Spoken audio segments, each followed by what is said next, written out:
ઈશ્વર છે, બીજો કોઈ ઈશ્વર છે નહીં, કોઈને મળ્યો નથી. આડાવડા આટા મારતાય નહીં. મારામાં તમને ઈશ્વર દેખાય, તમારામાં મને ઈશ્વર દેખાય તો સમજી લેજો બધે છે. નકર આખી દુનિયામાં આટા મારો, જો ક્યાંય જડે તો તમારો ગુલામ થઈ જાવ.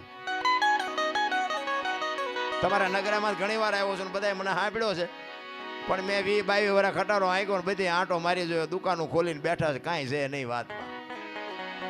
આય દો આય દો આય દો, લઈ જાવ એમ કોઈ બોલ્યું જ નહીં. માને બાપને જાળવી લ્યો અને જે ભગવાને આપ્યું એ ખાઈ પીને આનંદ કરો, બાકી બહાર આંટા મારવાની જરૂર નથી. હિન્દુસ્તાન આખું રખડી આવ્યો ભલામણ, કોઈ રાજ્ય આપણું જોયા વગરનું બાકી નથી. ખટારાનો ડ્રાઈવર એટલે ઓગણીમી કોમ કહેવાય. એને પાણી પાય કોઈ ઈ માણા ભજન ગાતો હશે, બાપુ કંઈક સદગુરુની કૃપા તો હશે ને, મારા મા બાપની કંઈક કમાણી તો હશે ને. શું કામ ન કરીએ કે હું અમે